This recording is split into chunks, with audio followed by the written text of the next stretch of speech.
Halo, perkenalkan nama saya Beni Putra Kenaldi. Saya dari Fakultas Kehutanan, minat SATI, dan NIM saya adalah 22935. Kali ini saya akan menjelaskan tentang penjelasan lengkap bagian-bagian drone dan fungsinya.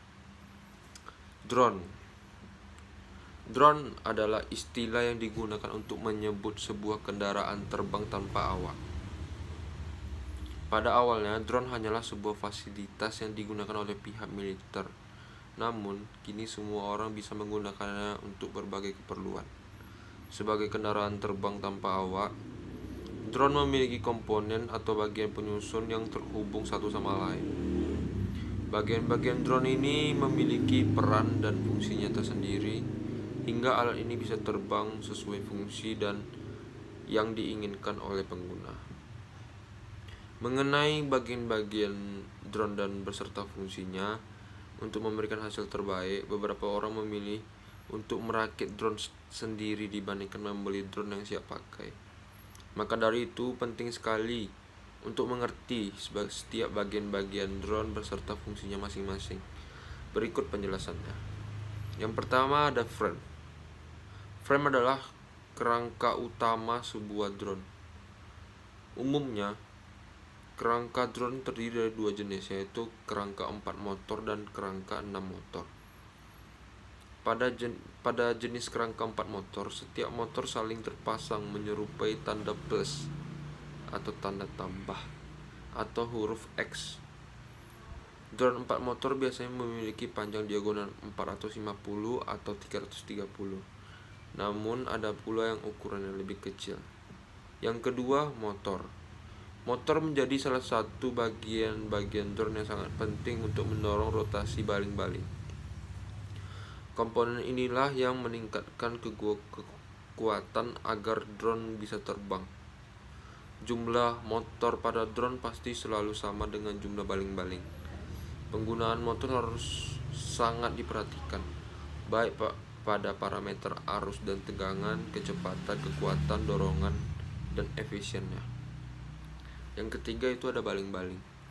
Baling-baling akan bergerak atas dorongan dari motor. Kerjasama antara motor dan baling-baling inilah yang sangat penting untuk dapat menerbangkan drone. Baling-baling sendiri berputar dengan arah yang berbeda. Pada drone 4 motor, dua baling-baling berputar dengan arah berlawanan jarum jam.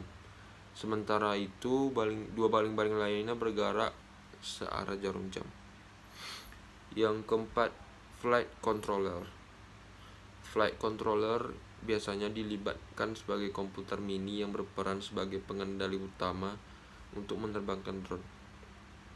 Komponen inilah yang bertugas untuk mengumpulkan sekaligus mengelola informasi terkait kecepatan, ketinggian, kemiringan, arah, dan hal lainnya. Alat ini juga berfungsi untuk mengontrol penerbangan drone agar tetap bisa berada dalam keadaan yang diharapkan. Yang kelima itu radio controller atau RC. Untuk mengendalikan drone 4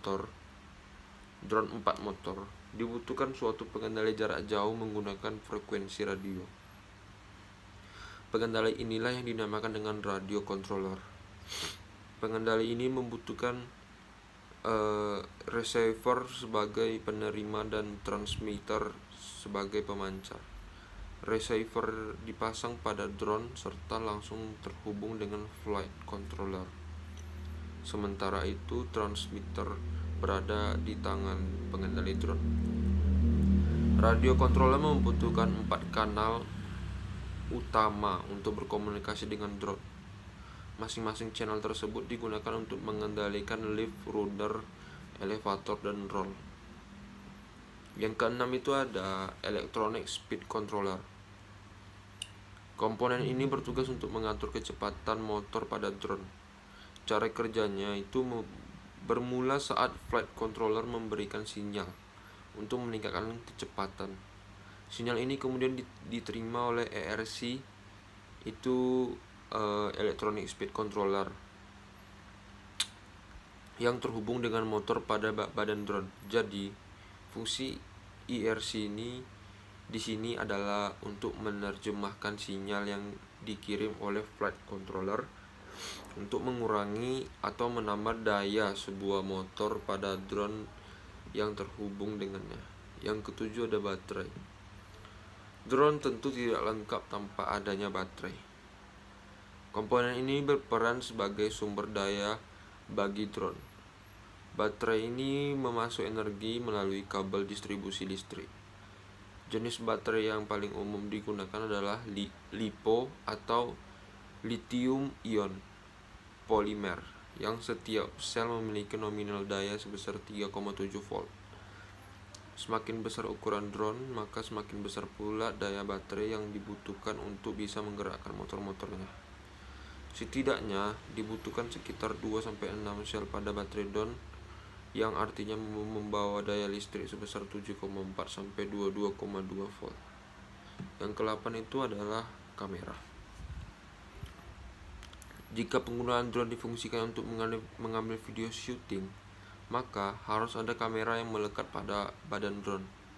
Biasanya, kamera yang digunakan untuk tujuan fotografi atau videografi menggunakan drone adalah kamera GoPro yang berkualitas. Bisa juga menggunakan kamera mirrorless yang bisa menghasilkan gambar yang lebih berkualitas. Itulah bagian-bagian drone beserta tugas dan fungsinya masing-masing.